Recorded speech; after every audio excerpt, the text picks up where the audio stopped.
Dostlar, o zəhərli jelibon oyunu çox oynanmışdı. Yəni keşf olmuşdu da biz də artıq oynamaq istədik. Jelibon almış nənəm bizə, biz də dedik ki, elə zəhərli jelibon oyunu oynayaq da. Amma yalama ha səndə. Ha, yadımdadır. İndi birini sən arxanı dön, yum gözlə.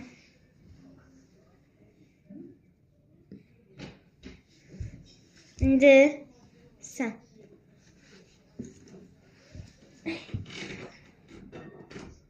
Seçtin? Seçtin? Seçtin? Yox. Seçtin. Ha, seçdim. Ha.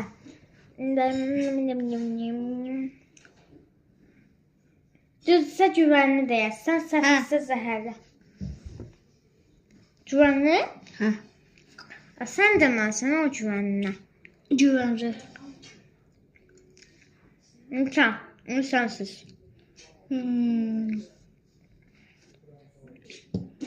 Güvənli.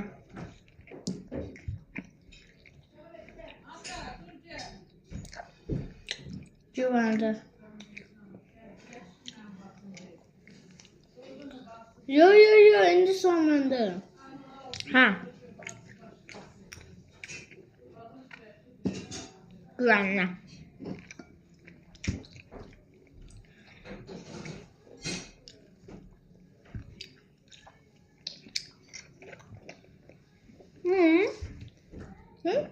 Düzdür?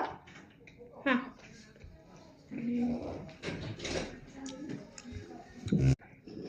Səkimiz var idi, onu yandırdık. Ha.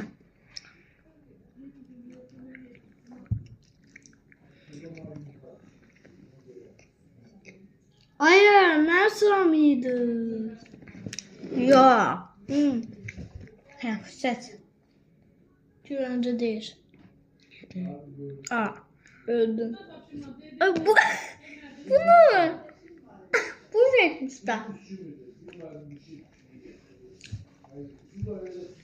İndi bu yoxsa bu.